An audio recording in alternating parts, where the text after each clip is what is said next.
Pada tanggal 13 Februari 2017, terjadi suatu peristiwa yang menghebohkan dunia. Kim Jong-nam, putra tertua dari mantan pemimpin Korea Utara, tewas secara tragis di Bandara Internasional Kuala Lumpur II, Malaysia. Kematian Kim Jong-nam yang merupakan kakak tiri dari pemimpin Korea Utara masih menyimpan banyak misteri. Dan juga, kasus ini menyebabkan memanasnya hubungan antara Korea Utara dan Malaysia. Bagaimana kisahnya? Mari sama-sama kita cari tahu.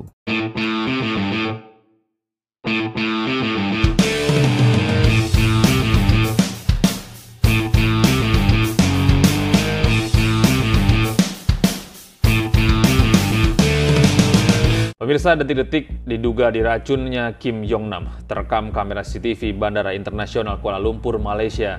Why he killed? You don't know?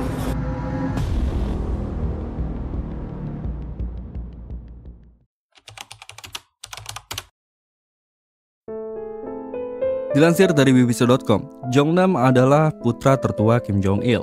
Dia lahir pada tanggal 10 Mei 1971 dari hubungan ayahnya Jong-il dengan seorang artis yang bernama Sung Hae-rim. Jadi, Kim Jong-il ini memiliki beberapa istri, dan Kim Jong-nam merupakan anak dari istri pertama Kim Jong-il. Sedangkan, kalau Kim Jong-un itu merupakan anak dari istri ketiga Kim Jong-il. Tapi hubungan Kim Jong-il dengan Sung Hae-rim tidak mendapatkan restu dari ayahnya yang bernama Kim Il-sung, yang merupakan kakek dari Kim Jong-nam. Menurut laporan dari Tirto ID, pada umur 8 tahun Kim Jong-nam dikirim ke luar negeri, dan hampir selama tahun 1980-an, Kim Jong-nam menghabiskan waktunya berpindah-pindah antara sekolah internasional di Moskow dan Jenewa. Selama masa pendidikannya di luar negeri, Jong-nam belajar bahasa Prancis, Inggris, dan Jerman. Dia juga sempat belajar ilmu politik di Swiss sebelum kembali, dan dia juga punya ketertarikan nih sama ilmu komputer. Dilansir dari NK Leadership Watch, setelah kembali ke Pyongyang pada tahun 1988, pada tahun 1990-an dia sempat bekerja di Kementerian Keamanan Rakyat. Sebelum pada akhirnya di tahun 1998, Kim Jong-nam dipromosikan ke posisi senior. Selain itu, dia juga dilaporkan menjadi Ketua Komite Komputer Korea Utara yang bertanggung jawab dalam pengembangan industri teknologi informasi. Kim Jong-nam juga pernah diberi tanggung jawab untuk mengelola sejumlah rekening keuangan keluarga dengan total miliaran dolar Amerika Serikat. Selain itu, dia juga mengurusi beberapa bisnis ilegal Korea Utara. Meskipun Jong-nam tidak terlibat langsung dalam aktivitas kriminal seperti perdagangan narkoba atau penyelundupan senjata, perannya adalah mengawasi keamanan aliran uang yang berasal dari kegiatan ilegal maupun legal. Nah, hal itu dilakukan untuk menghindari pengawasan hukum oleh otoritas setempat. Dengan pekerjaan semacam itu, tidak mengherankan jika Kim Jong-nam ini memiliki gaya hidup yang jet set. Termasuk dia juga sering berjudi di beberapa tempat hiburan kelas atas di Asia. Dan dia juga dengan cepat membangun hubungan dengan sejumlah wanita yang menarik hatinya. Sebenarnya, banyak yang mengharapkan dirinya bisa menggantikan posisi Kim Jong-il di akhir masa kepemimpinannya. Meskipun begitu, banyak juga pihak yang menilai bahwa karakter Kim Jong-nam ini tidak cukup tegas untuk bisa jadi pemimpin Korea Utara. Dilansir dari kumparan.com, kehidupan Jong-nam berubah drastis setelah tinggal lama di luar negeri, di mana dia terbiasa dengan pemikiran terbuka dan perilaku gaya barat. Dia merasa tidak nyaman lagi tinggal di negara yang terisolasi dari dunia luar, dan mulai mempertanyakan sistem politik dan ekonomi Korea Utara. Sikap kritis Jong-nam tentunya tidak sesuai dengan norma yang berlaku di Korea Utara, dan itu menimbulkan rasa frustasi bagi ayahnya. Bahkan Kim Jong-il sempat mengancam akan mengirim Jong-nam yang pada saat itu berumur sekitar 18 tahun ke kamp tahanan politik untuk bekerja sebagai buruh tambang batubara. Meskipun ancaman itu terdengar, nyatanya Kim Jong-nam ini tidak pernah benar-benar dihukum, dan dia menghabiskan tahun-tahun awal kedewasaannya dengan menentang desakan ayahnya untuk terlibat dalam politik Korea Utara. Kemudian pada akhir tahun 1990-an, Kim Jong-nam menikah dan menjadi ayah dari beberapa anak. Sejak awal tahun 2000-an dan seterusnya, Jong-nam mulai tinggal di luar Korea Utara. Dia tinggal di rumah keluarga Kim di Macau dan tempat tinggalnya yang terpisah di Beijing. Mengacu pada laporan dari cnnindonesia.com, pada tahun 2001, Kim Jong-nam bersama istri dan anaknya ditangkap di Bandara Narita, Tokyo, karena dia ketahuan menggunakan paspor palsu untuk berpergian ke Jepang. Menurut internationalrepublica.co.id, pada saat itu Kim Jong-nam menggunakan paspor Republik Dominika dengan nama samaran Pang Xiong dan dia ditahan selama 3 hari. Nah, ketika diinterogasi dia mengaku ingin mengunjungi Disneyland di Tokyo. Mereka semua kemudian dideportasi ke Korea Utara melalui Beijing oleh pihak imigrasi. Kejadian ini diketahui membuat Kim Jong-il malu, yang akhirnya lebih memilih Kim Jong-un sebagai pewaris tahta kepemimpinannya. Dalam wawancara singkatnya, Kim Jong-nam juga mengatakan bahwa dia sama sekali tidak tertarik dan tidak memiliki rencana untuk menggantikan posisi ayahnya. Setelah insiden itu dan sebelum kematian ayahnya di tahun 2011, Kim Jong-nam diasingkan. Nah, selama masa pengasingannya, Kim Jong-nam menyadari bahwa saudaranya Kim Jong-un terus-menerus menganggap keberadaannya sebagai ancaman bagi stabilitas politik yang keras dan otoriter di Korea Utara. Dilansir dari cnnindonesia.com, setelah Kim Jong-un berkuasa menggantikan ayahnya, menurut laporan Intel Korea Selatan, Kim Jong-un makin tidak menyukai Kim Jong-nam karena dia dianggap berpotensi menggulingkan rezim kekuasaannya. Menurut laporan BBC.com, pada masa itu Kim Jong-nam menjadi salah satu kritikus rezim Korea Utara yang paling terkenal. Dia secara terang-terangan mempertanyakan kebijakan paham Stalin dan suksesi kepemimpinan Korea yang dibentuk pada tahun 1948 oleh kakeknya Kim Il-sung. Setelah itu, dalam sebuah buku, Kim Jong-nam juga pernah menyatakan harapannya agar rezim Kim Jong-un runtuh. Ia merasa bahwa adiknya terlalu muda dan tidak memiliki pengalaman yang memadai. Dalam wawancara lain, Kim Jong-nam juga menegaskan ketidaksetujuannya terhadap sistem pewarisan kekuasaan. Dan karena hal tersebut, dilansir dari antaranews.com, menurut Dinas Intelijen Korea Selatan, Kim Jong-un ini mengeluarkan perintah pembunuhan terhadap Jong-nam begitu dia berkuasa, dan telah ada satu percobaan pembunuhan di tahun 2012, tetapi berhasil digagalkan. Setelah terjadi upaya untuk melakukan eksekusi terhadap Kim Jong-nam, menurut laporan dari cnnindonesia.com, Kim Jong-nam diketahui pernah memohon kepada adik tirinya yang sedang berkuasa agar tidak membunuh dirinya dan keluarganya.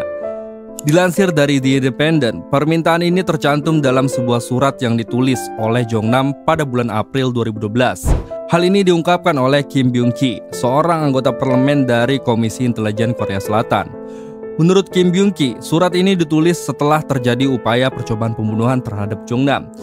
Dia memohon ampun bagi dirinya dan juga keluarganya. Mereka menyadari bahwa tidak ada tempat untuk bersembunyi dan satu-satunya jalan adalah bunuh diri, kata Kim Byung-ki. Soal upaya pembunuhan terhadap Kim Jong-nam juga dikonfirmasi oleh Lee Byung-ho yang merupakan Kepala Badan Intelijen Korea Selatan kepada anggota parlemen di Seoul pada Kamis sebelumnya. Nah, menurut Lee Byung-ho, intelijen Korea Utara telah berulang kali untuk mencoba membunuh Kim Jong-nam karena dia pernah menyebut pemerintahan adiknya menggelikan dan memprediksi bahwa pemerintahan tersebut akan segera hancur.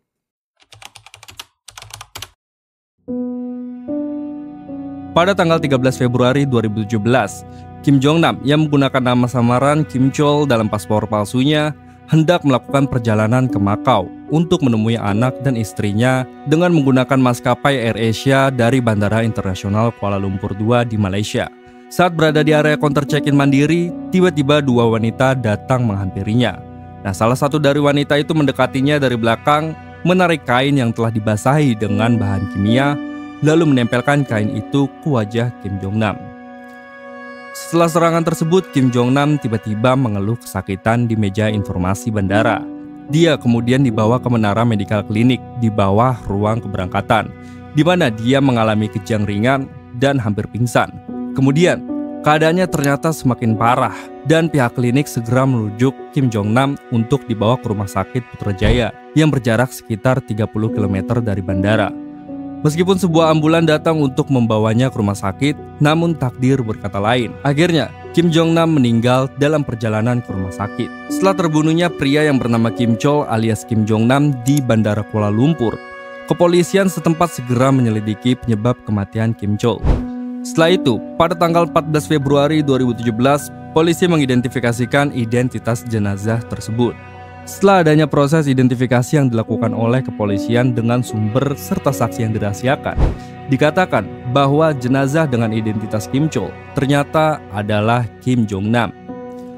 Pada tanggal 15 Februari, polisi dan dokter melakukan otopsi terhadap jenazah Kim Jong-nam. tanpa meminta persetujuan dari pihak Korea Utara. Nah, setelah polisi serta dokter melakukan tindakan otopsi pada tanggal 15 Februari, dinyatakan bahwa Kim Jong-nam meninggal karena serangan jantung. Hal tersebut diumumkan pada tanggal 16 Februari 2017. Tidak hanya sekali, pihak kepolisian dan tim kedokteran melakukan 2 kali otopsi terhadap jasad Kim Jong-nam. Otopsi kedua dilakukan dengan cara meneliti bagian wajah dan mata Kim Jong-nam. Dan dari hasil kedua inilah penyebab kematian Kim Jong-nam yang sebenarnya terungkap. Kim Jong-nam ternyata meninggal karena terkena racun VX pada bagian wajahnya. Dilansir dari BBC.com, racun VX ini merupakan racun yang paling mematikan di antara seluruh zat kimia yang beracun yang digunakan sebagai senjata kimia. Racun VX ini 100 kali lebih berbahaya ketimbang zat sairin yang pernah digunakan dalam serangan Tokyo di tahun 95. Yang membunuh 12 orang, melukai 50 orang, dan berdampak pada ribuan orang. Nah, 1 tetes VX ini pada kulit kita bisa berakibat fatal. Zat ini bisa membunuh manusia dalam hitungan menit. Setelah penyebab kematian yang sebenarnya terungkap, polisi segera melakukan pemeriksaan dan penangkapan terhadap terduga pelaku pembunuhan. Melalui rekaman CCTV, pihak kepolisian Malaysia menangkap terduga pelaku pembunuhan, yaitu Siti Aisyah yang merupakan warga negara Indonesia dan Doan Ting Huong yang berasal dari Vietnam. Hal tersebut dibuktikan dengan adanya rekaman CCTV yang memperlihatkan kedua terduga pelaku pembunuhan Kim Jong-nam sedang mengusapkan sapu tangan di bagian wajah Kim Jong-nam. Dilansir dari Kumparan News, dalam kasus ini Siti Aisyah mengaku bahwa dia dan rekannya Doan Ting Huong diberi tawaran pekerjaan oleh seseorang yang bernama James. Nah, semua itu bermula pada tanggal 5 Januari di sebuah klub malam, yang dimana Siti Aisyah didekati oleh James dan ditawari untuk bermain di sebuah reality show. Dan sama sekali dia ini tidak mengetahui bahwa dia akan meracuni Kim. Pada saat berkenalan, James mengaku kalau dia ini warga negara Jepang. Padahal sebenarnya dia merupakan warga negara Korea Utara yang bernama asli Ri Ji-woo. Jadi, dalam perintah itu, Siti Aisyah diperintahkan untuk mengusap kain lap yang dibasahkan dengan baby oil ke wajah seseorang secara acak. Nah, awalnya mereka akan pergi ke Makau untuk acara tersebut. Namun beberapa hari kemudian, perintah tersebut dibatalkan tanpa alasan yang jelas. Ketika tiba di Bandara Internasional Kuala Lumpur II, Malaysia, mereka diperintahkan untuk melakukan tindakan yang sudah disepakati. Kemudian, orang yang memberi pekerjaan kepada Siti Aisyah menunjuk salah satu penumpang pesawat yang akan melakukan check-in. Dan penumpang pesawat itu adalah Kim Jong-nam. Setelah itu, Siti Aisyah dan rekannya datang menghampiri Kim Jong-nam untuk melakukan pekerjaan yang telah diperintahkan. Setelah dirasa berhasil, Siti Aisyah dan rekannya segera meninggalkan Kim Jong-nam. Nah, ini dilakukan karena Kim Jong-nam ini sempat marah-marah ke Siti Aisyah dan Doan Ting Huong. Nah, mereka lalu segera menuju ke kamar mandi untuk membersihkan tangannya. Nah, hal tersebut pun juga dilakukan karena mereka diberitahu oleh orang yang memberi pekerjaan untuk segera mencuci tangannya setelah selesai melakukan aksinya. Selain 2 wanita tersebut, beberapa orang lainnya juga ditahan karena diduga terlibat dalam kasus pembunuhan Kim Jong-nam. Kedua orang tersebut adalah Farid Jalaluddin dan yang satunya lagi Ri Jong-chol. Tapi Farid Jalaluddin dibebaskan setelah terbukti tidak terlibat dalam kasus tersebut. Demikian juga Ri Jong-chol, seorang warga Korea Utara yang bekerja di Malaysia. Pengadilan Malaysia menyatakan bahwa Ri Jong-chol tidak bersalah dan dia pun segera dibebaskan dan dikembalikan ke Pyongyang. Hal ini tentu mengejutkan banyak pihak karena Ri Jong-chol dianggap memiliki peran penting dalam kasus tersebut. Menurut laporan dari CNN Indonesia, peran Ri dalam kasus ini sebenarnya tidak jelas. Dia diduga hanya mengantarkan 4 orang warga negara Korea Utara yang diyakini menjadi otak di balik kasus pembunuhan yang terjadi. Seorang anggota investigator kepolisian Malaysia yang bernama Wan Azirul mengungkapkan bahwa 4 warga negara Korea tersebut diduga sebagai otak di balik pembunuhan Kim Jong-nam. Dan dapat dipastikan, mereka berempat ini berada di tempat kejadian saat Kim Jong-nam dieksekusi. Mereka bahkan sempat berganti pakaian setelah serangan untuk mencoba mengelabui penyelidikan kasus.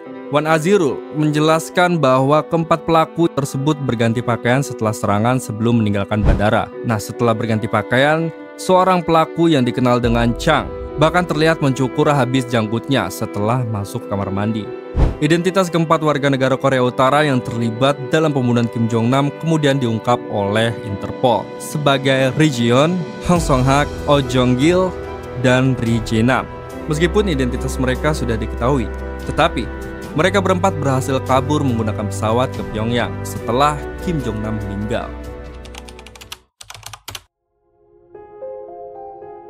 Siti Aisyah dan rekannya Doan Ting Hong diadili atas tuduhan pembunuhan Kim Jong-nam dan terancam hukuman mati. Selain itu, Siti Aisyah juga dianggap sebagai salah satu agen intelijen Korea. Namun, Siti Aisyah membantah tuduhan tersebut. Dia mengklaim bahwa dia hanya melakukan apa yang diperintahkan oleh seseorang yang memberikan pekerjaan kepadanya, tanpa mengetahui bahwa tindakannya akan mengakibatkan kematian Kim Jong-nam. Siti Aisyah diadili sesuai dengan Undang-Undang Malaysia tentang hukuman mati untuk pembunuhan. Setelah melalui proses hukum yang panjang dan juga melelahkan, Siti Aisyah akhirnya dibebaskan dari segala tuduhan atas keterlibatannya dalam kematian Kim Jong-nam. Pembebasan ini diumumkan dalam persidangan yang digelar pada hari Senin tanggal 11 Maret 2019, di mana jaksa memutuskan untuk tidak melanjutkan tuntutan terhadap perempuan berusia 29 tahun tersebut. Dilansir dari armol.id, Siti Aisyah bahkan sempat mengunggah aksinya terhadap Kim Jong-nam di media sosial karena dia mengira itu adalah bagian dari acara lelucon. Selain itu, Aisyah sempat mengunjungi pusat perbelanjaan dan melanjutkan aktivitasnya seperti biasa. Nah, jika Aisyah secara sadar terlibat dalam pembunuhan Kim Jong-nam, tentunya dia akan berusaha untuk menghindari kejaran aparat hukum.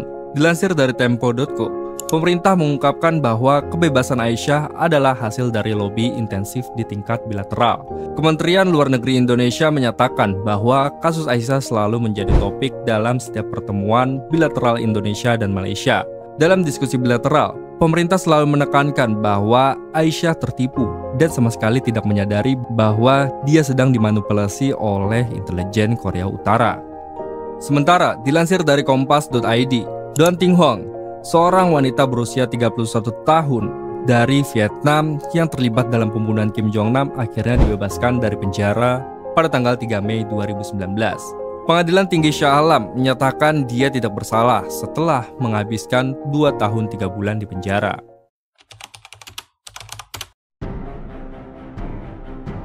Dilansir dari dw.com, kasus ini telah menimbulkan ketegangan antara Malaysia dan Korea Utara.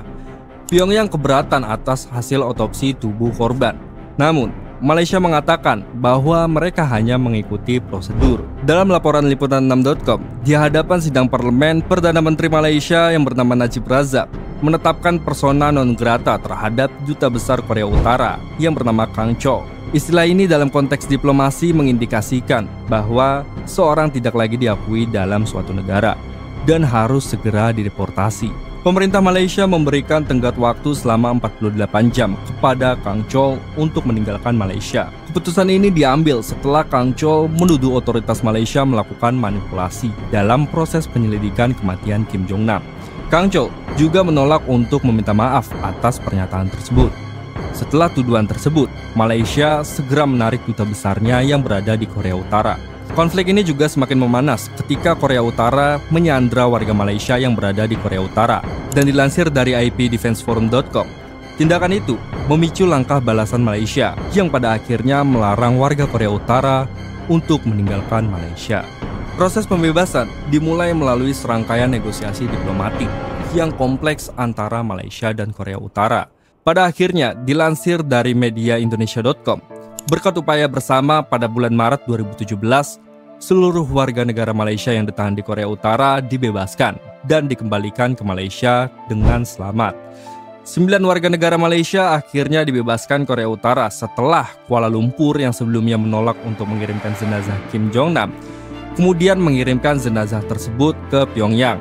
Yang kemudian hal itu juga diikuti dengan warga negara Korea Utara yang diperbolehkan untuk meninggalkan Malaysia. Namun, pada akhirnya di tahun 2021, hubungan diplomatik antara Korea Utara dan Malaysia akhirnya kandas juga. Hal ini diakibatkan oleh warga negara Korea Utara yang dituduh terlibat dalam pencucian uang dan kemudian diekstradisi oleh Malaysia ke Amerika Serikat. Dari sekian banyaknya teori yang beredar di internet, ada 3 teori yang dilansir dari airmail.id terkait kematian Kim Jong-nam. Ada 3 kemungkinan mengapa Kim Jong-nam dibunuh. Yang pertama, pembunuhan dilakukan oleh para mafia. Teori ini didasarkan pada profil Kim Jong-nam yang diberitakan dia gemar berpetualang dan sering menggunakan paspor palsu. Dia juga gemar bermain perempuan, gemar berjudi dan kerap kali membuat onar. Dan dia juga memiliki usaha yang tidak jelas. Yang kedua, pembunuhan dilakukan oleh pihak Korea Utara. Menurut teori ini, seperti yang ramai diberitakan, pelaku pembunuhan Kim Jong-nam adalah pihak Korea Utara dengan menggunakan tangan orang lain.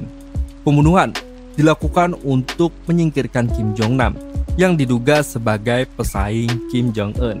Dan yang terakhir, pembunuhan dilakukan untuk menjatuhkan nama Korea Utara. Nah, hal ini mungkin dilakukan oleh negara-negara asing yang tidak menyukai Korea Utara. Jadi itulah kisah pembunuhan Kim Jong-nam. Jangan lupa dukung kami dengan like, komen, dan subscribe.